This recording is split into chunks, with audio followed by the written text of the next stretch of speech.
জীৱনত কেইটামান বস্তু পাব লাগে। 1 নম্বৰত হ'ল আঘাত, 2 নম্বৰত হ'ল বদনামেই হওক বা কিবা, 4 নম্বৰত হওক অলপকৈ হ'লেও কেইজনমান বেয়া পোৱা মানুহ জীৱনত পাব লাগে।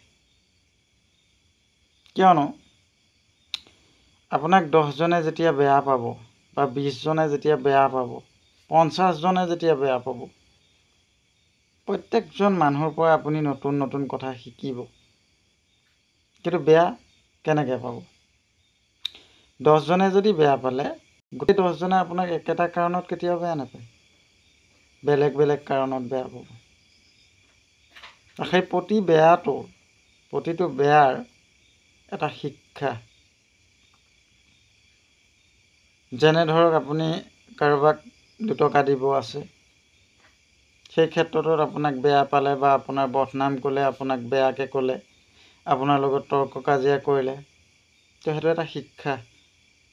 তেওঁৰ লগততো বহুত দূৰণীয়া কথা, আৰু 2জনৰ লগত আপুনি তেনেকুৱা লেনদেন নকৰিবলৈ চেষ্টা কৰাটো ভাল, বা সেইটো এটা শিক্ষা ল'লে আপুনি হয়তো নকৰিবও তেনেকুৱা লেনদেন।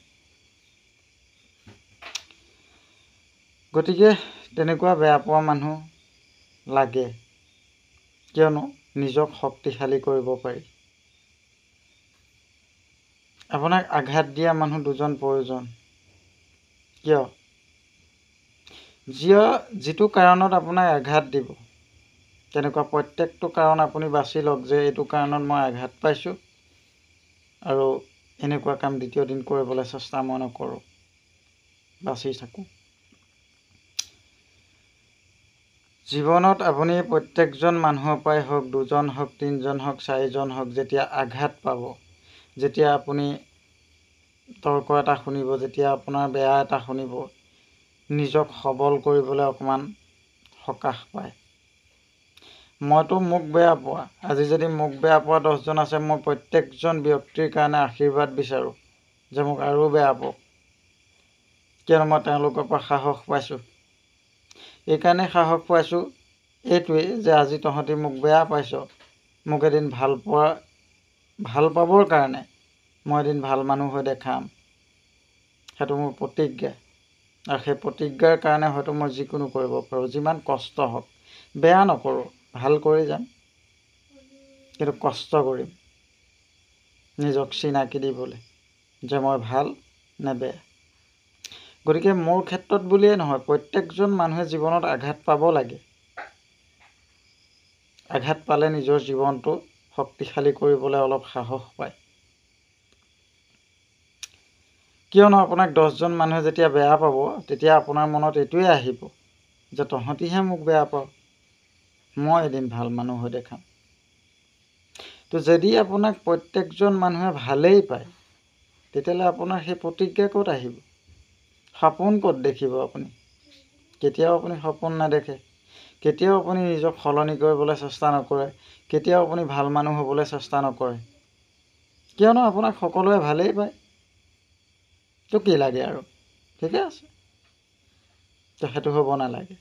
প্ৰত্যেকজন মানুহক আঘাত ভগৱানে দিয়েই, কিন্তু তাৰ মাজতো কিছুমান আঘাত ভগৱানে লিখি নপঠিয়ালেও ব্যক্তিগতভাৱে পাব লাগে, তেতিয়া নিজৰ জীৱনটো সলনি কৰিবলৈ ভাল হয়।